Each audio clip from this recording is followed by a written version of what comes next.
Right before this broadcast, I'd like to send out my love to the whole Villanueva family. Nag-heart-to-heart kami ni Brother Joel. And even if I know the cost, it's not something you can feel unless ikaw talaga. So for example, may mga anak-anakan ako, pero siya real yung nararamdaman ng anak. May asawa ko, pero iba yung nararamdaman ng asawa ko sa pinagdaanan nilang mag-asawa, di ba? So it's different for every single person. For Senator Cheese, for Senator Jinggoy. Senator Jinggoy, nandun ako in the room nung kinukuha siya, and no one can say that we understand how his wife felt. Especially after alam nung wife niya na talagang inoffer sa kanya, hindi ka makukulong, kumampi ka lang sa administrasyon, kumampi ka lang sa grupo ni Ping Lacson, ni Senator Tito Soto, Win Gatchalian, etc. No? So, may kosto mga kababayan, ang kalayaan at independence ng Senado, independence ng Philippines. So, hinihila tayo ngayon ng China at saka ng US in different ways. No? But kaya sabi ko, we don't need to be anti-China or anti-US to be pro-Philippines. You can be pro-Philippines without being anti-anyone. Kailangan lang independent ka. Hindi ka dependent kahit sa ibang bansa. That's what it means to be sovereign. Hindi ka kumukuha sa outside influence. That's what it means when we say God is sovereign. He will do what He wants to do because He does not need outside forces. Hindi ako sovereign. Because I'm not perfect and I need God to sustain me. And God uses people, uses your prayers, uses your support, uses purpose to sustain. So the point I want to make today is that kung may cost ang independence, meron din pong cost kung hindi tayo lumaban. Kung hindi lumaban ang ating mga national heroes during the Spanish time, it would have been harder during because there would not be reforms, and we might still be a colony to this day. Kung walang cost yung paglaban sa mga Hapon during that time, mas maraming na-rape, mas maraming napatay, mas maraming karumal-dumal na nangyari sa ating bansa, or baka ginamit din tayo sa pag-invade ng ibang mga bansa sa Asia if lahat tayo ay naging collaborators or kumampi lang. Ganun din sa US. Kung hindi tumayo ang maraming mga Pilipino para sabihin, big brother ka namin, Uncle Sam, but you're not the owner of me, or di ba famously sinabi ng ating dating Pangulo na he'd rather have a country run like hell by Filipinos rather than a country run by foreigners. And unfortunately, nagkatotoo na kahit Pilipino ang humawak sa Pilipinas, in many aspects, it's run like hell in terms of corruption, idolatry, immorality, small things that seem small, like the Pogo, Isabong, nawala yon, nilabanan natin, pero nandyan pa yung online gaming. Lumaban tayo sa health, pero nandyan yung vape na pinagbabawal sa ibang mga bansa. All of this may cost. So, may kita dun sa mga kumita through that. Pero I'm talking about kumita through that illegally, no? Meaning it changed public policy kasi nagkalagayan dyan or nagka-lobby money dyan. So, lahat ng bagay po may cost. So, pinag-uusapan nga namin ni Joel na parang kung alam lang nung lahat, yung mga nagsasabing you just want power, no? Konting katahimikan lang sa buhay ng grupo namin ngayon is paradise already, di ba? Yung di ba pag halimbawa pagka araw-araw sa restaurant ka kumakain, parang sa pinakamahal na restaurant ang paradise sa'yo. Pero kung araw-araw nandun ka sa noodles lang or kanin, nung time namin hindi noodles ang symbol nung kahirapan talaga, kung hindi yung kanin lang at asin. Di ba? Yung wala nang ulam halos, no? Makakain lang ng konting kanin, pero kahit ngayon, mahal ang bigas. Yung makapag-Jollibee, maka-McDo, yung may fried chicken, or yung nga iba yung parang yung kanin, mabuhusan lang ng ginisang munggo sa ibabaw, sobrang luxury na yon, di ba? So alam nyo sa pinagdadaanan sa maraming lumalaban ngayon, not only for Senate independence, but para lumabas ang totoo sa flood control, lumalaban sa administrasyon, paradise na po yung konting katahimikan, no? But the question is the cost worth it? Nabanggit ko na po kanina yung sinabi ni Senator Benigno Aquino that the Filipino is worth fighting for. So that's why now and then po, wag ma-offend yung iba. Gamitin ko talaga yung laban kasi we have to continue fighting. Laban lang po. It's worth the fight. We have to continue fighting, no? Once, we're a product of hope. Kailangan ng pag-asa. Ang lahat kailangan ng pag-asa. It's the end pag wala ka ng pag-asa. And to many, during the 70s, 80s, yung senyas ng kalangitan nun, ibig sabihin may lumalaban pa. So, even yung daily na laban namin sa Senate na parang isa-isa lumalabas na yung totoo, na yun, sila pala ang nagpapasok sa NBI, sila Senate President Soto, coordinated pala yun.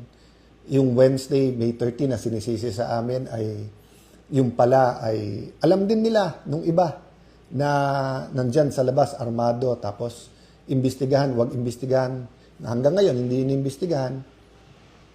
And then yung walkout na parang tama sila, wag palitan yung rule na walang one-day notice. Ngayon, nakita nyo, binasura na yung rules, binabasura yung constitution, pinalitan yung rule kung sino magpre-preside sa impeachment. Tapos, instinct ko, sana papurihin si Senator Win Gatchalian nung sinabi niyang 16 talaga yung kailangan para makonvict ang impeachable officer. Pero biglang binura sa Facebook niya. I don't know the details so I won't comment there. But the problem is trust Sinabi din nila paulit-ulit, kung wala kayong 13, hindi nyo pwedeng palitan yung officers.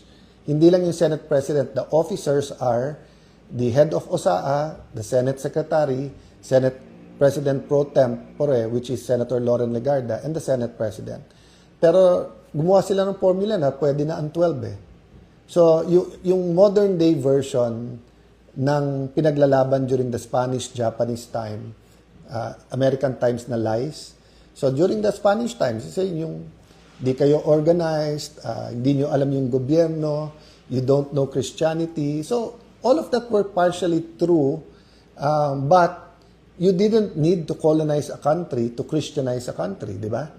So, yan, very clear yan. You didn't need to make people slaves, whether it's the African Americans or the kind of slavery they had in Asian countries.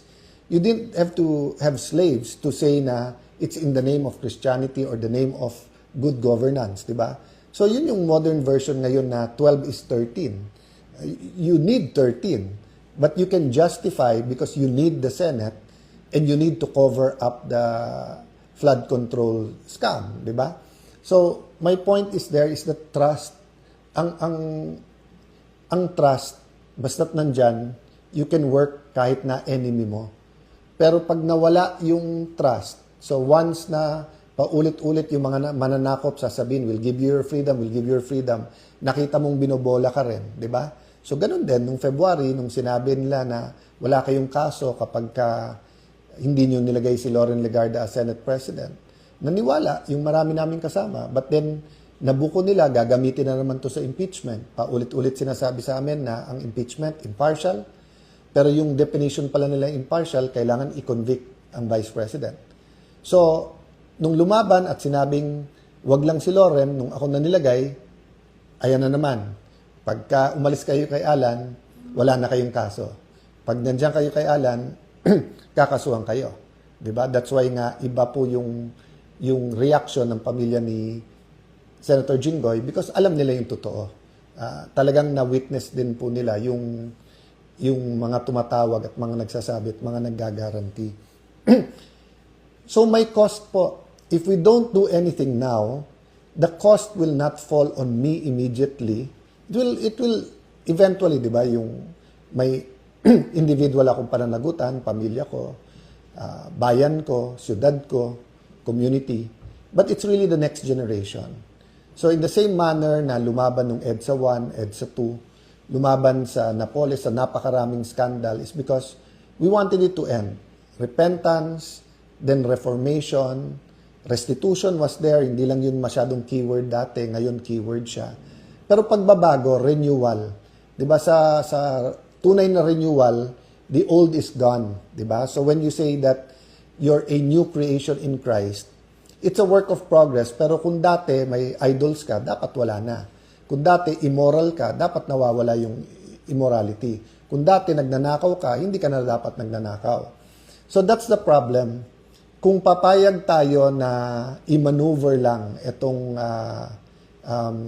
flood control, at nakita na po natin, lalo po sa Blue Ribbon, headed by Senator Lacson, at hindi pa ho tapos, in-expect po namin, part of their playbook yan, mangligaw, mag-offer ng kung ano, no, kung hindi, mag-threaten, kung hindi, itutuloy nila threat nila. False witnesses, maglalabas ng mga contractor, di ba kinuha ngayon si Diskaya. Meron na pong bumaliktad dun sa mga DPWH na sinabi nila na binidiktahan din sila kung ano sasabihin. Yung unang sinabi ni Yusek Bernardo, nagbago din yon. Kay Senator Joel Villanueva, apat na yung version nung paano siya supposedly guilty. And none of those versions are true. So ganun din, na ngayon na kinuha na si Mr. Diskaya from the Senate, sabi niya na damay-damay na, sasama na lahat ng kilala niyang police. That's good. But there's nothing stopping the creative people in this administration from saying, we'll take care of you, eto mga ituro mo. Then suddenly, may kaso, whether sa DOJ at Ombudsman, then suddenly you're facing jail. Then finally, it's true. That's why pinilit nilang makulong si Jinggoy kasi sabi niya, nawawalan na ng takot yung iba, lumalaban na. So kailangan natin ipakita na totoo. At madali kay Jinggoy kasi usual suspect, di ba? So wala nang maniniwala sa tingin nila na Jinggoy sacrificed because ayaw umiwalay sa grupo. But siya na nagsabi, he has evidence in the right time. Payagan natin siya magsabi sino at ano yung ebidensya. Pero mabigat po yung ebidensya and it will show.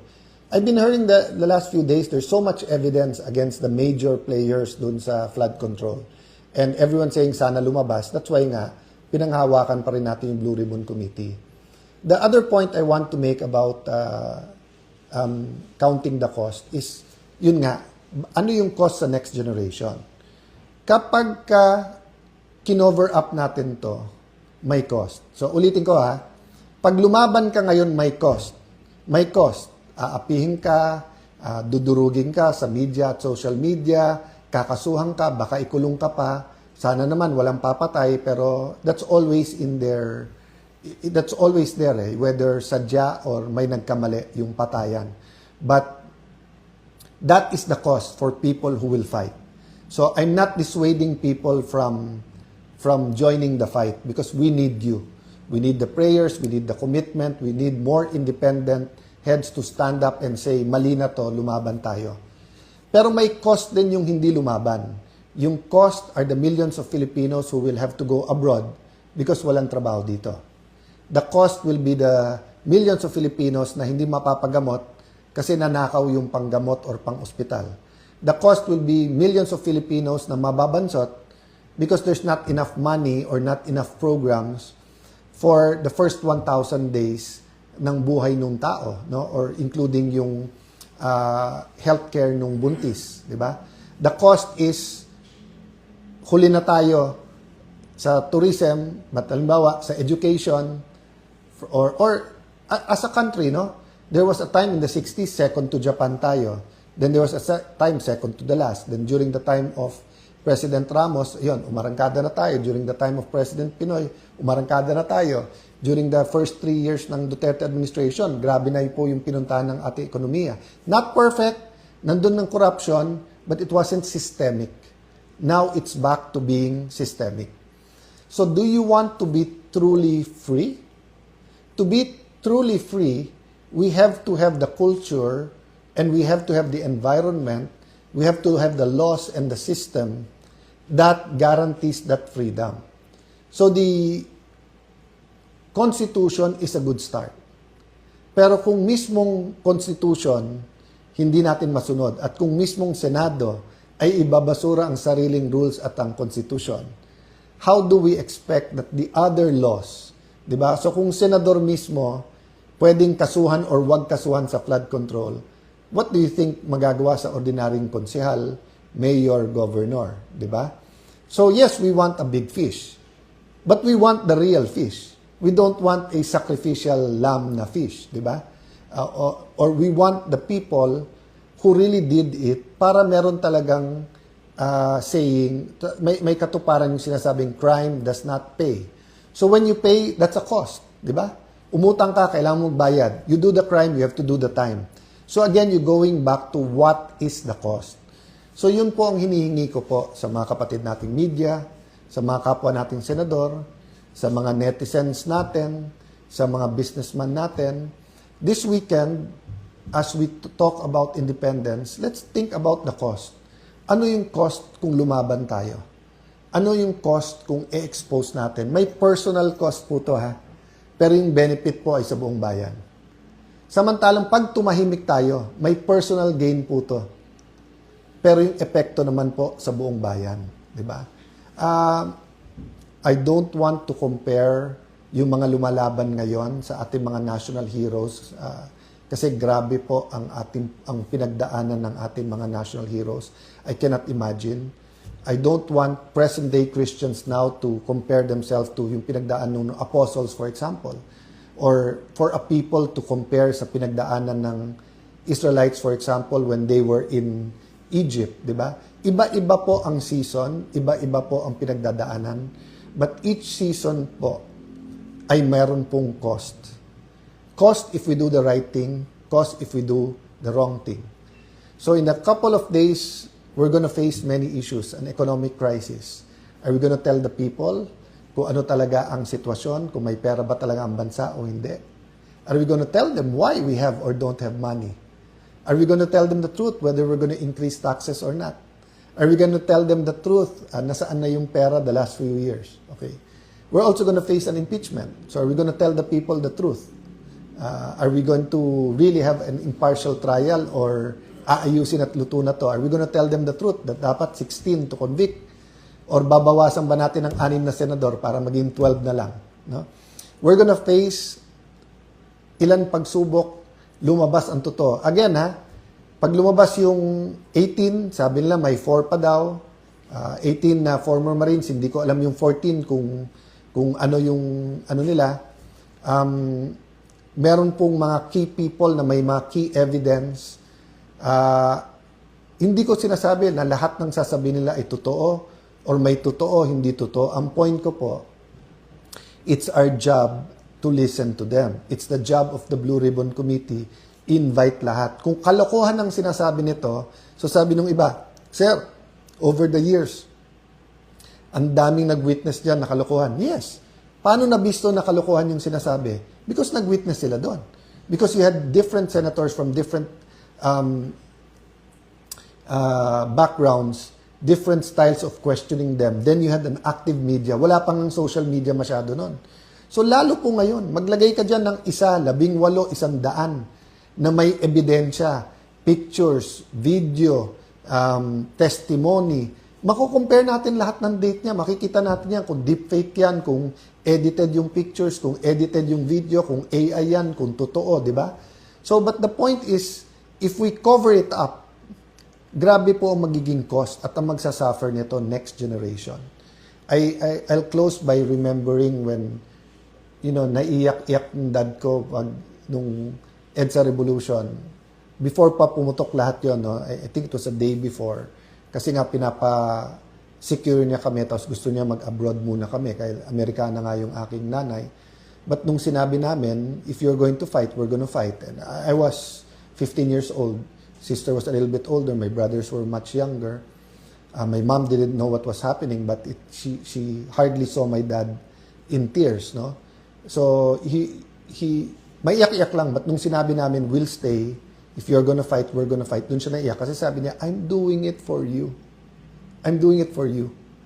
So, napakaraming beses all throughout our life na mag-aral ka na mabuti, Alan, para sa'yo to. Di ba? Alan, bakit mababa grades mo? Di ba? Mapapamanahan kita, pero magagastos mo lang yan. Pero mag-aral ka, para sa'yo to. Pia, hindi ka pwedeng pumunta sa party na walang chaperone. Para sa'yo to. Many, many times it was about discipline. And later on in life, para sa'yo to. But yung sacrifice, he meant it. And in fact, fast forward, in his last few months, nung umiiyak siya, nung sasakit, and then he told me, Alan, nung 60s, nandito ako sa Amerika. High hopes for the Philippines, pero ganito Pilipinas. So isipin mo yon, 2003. But sabi niya, 40 years later or 30 years later, ganun pa rin ang Pilipinas. Sabi niya, ganun pa rin ang hopes niya, pero ganun. Tapos umiiyak siya. Tapos sinasabi ko, Dad, don't lose hope. So can you imagine the sacrifices in 1986? Now it's 40 years later. 40 years was the number of years that the Israelites were in the desert. And I've always thought it was simply because of disobedience. Because disobedient, paulit-ulit, ang people of God, hindi pinayagan na ang few weeks, a few days, or 2 weeks na biyahe by foot, mapunta na sa Israel, ay naging 40 years. But may nag-explain po, and I've seen a lot of preaching after that, na nagsabing, the Israelites were taken out of Egypt, but Egypt was not taken out of their minds. Meaning, they still taught as slaves. So they cannot be conquerors in the new land unless they learn to be conquerors. And because of many things, including disobedience, they did not learn to be conquerors. Kailangan maubos ang generation nila. Kaya yung new generation na ang pumasok. So when natapos yung martial law, nagkaroon ng new constitution, sabi nung iba, hindi nawala yung corruption, na decentralized lang. So dati centralized sa Malacanang at sa executive ang corruption. Ngayon may corruption sa legislative, sa konsehal, sa barangay, businessman, yun din ang sinasabi. Dati I just have to contend with the USEC, naging director. Dati I just have contend to the mayor, ngayon panay barangay captain. So nandyan yung mga problema. But the question is, after 40 years ng EDSA revolution, is the new generation, kami na yon, mga martial law babies, ready to turn over to the next generation to say, we're ready to be corrupt-free. So yun po yung cost ng laban namin ngayon. We cannot turn over to you a corrupt-free Philippines pag hindi tayo lumaban. And dun sa mga Gen Z na hindi naiintindihan yung laban ngayon, hindi rin namin maintindihan yung laban ng parents namin noon. Kaming mga pro-Marcos, simple lang, pro-Cory kayo, pro-Marcos kami. Ganun kami, ganyan kayo.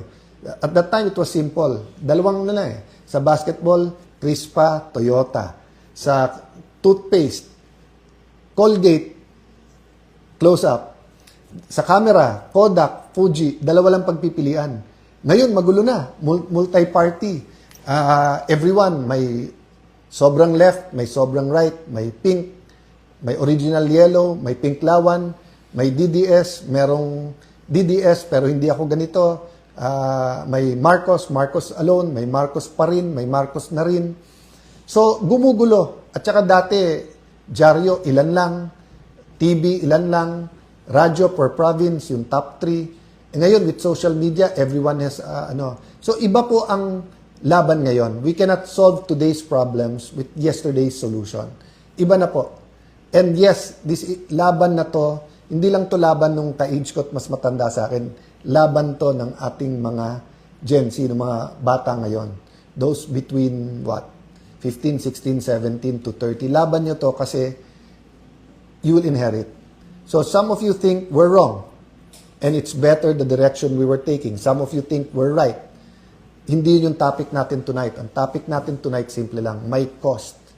May cost na mag-decide kayong lumaban, may cost din para sabihin natin hindi lumaban. And if you ask me tonight, if we want a real independent Philippines, kung gusto nyo na every year sasabihin natin, ngayon taon na to, mas malaya tayo, kailangan tuloy-tuloy ang laban.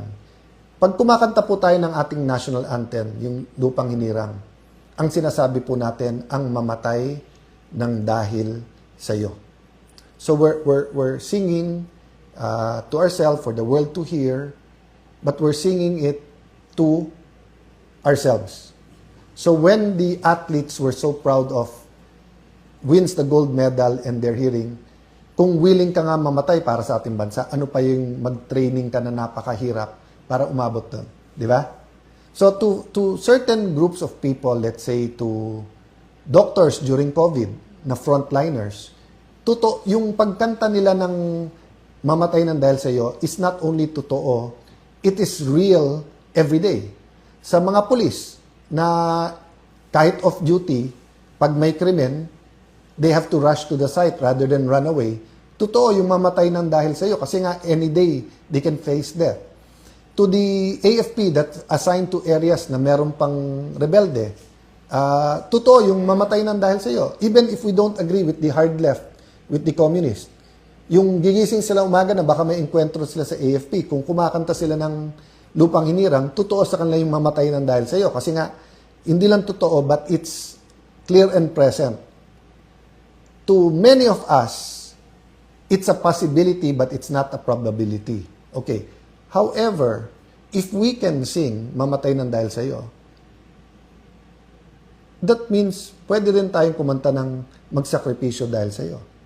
Pwede din dun yung magdasal dahil sa iyo. Nandun din yung mag-rally dahil sa iyo. Nandun din yung lumaban. Di ba? So, when we sing the national anthem in the next few days, and when we remember June 12, let's remember meron tayong pinaglalaban. And I will end by saying, I wholeheartedly believe we were made in the image and nature of God. So God wants us free. God wants us independent. But God wants us dependent to Him, but independent of other forces. No? So let's pray for a country that is free from idolatry, free from immorality, free from sickness, free from poverty, free from corruption. But we have to put action to our faith. Meaning, pray, tapos lumaban, kumilos tayo. I will respect your views and your ways of fighting. Ang importante, lumaban tayo at ang importante, una sa Diyos, pagkatapos sa pamilya and para sa bayan. God bless you all.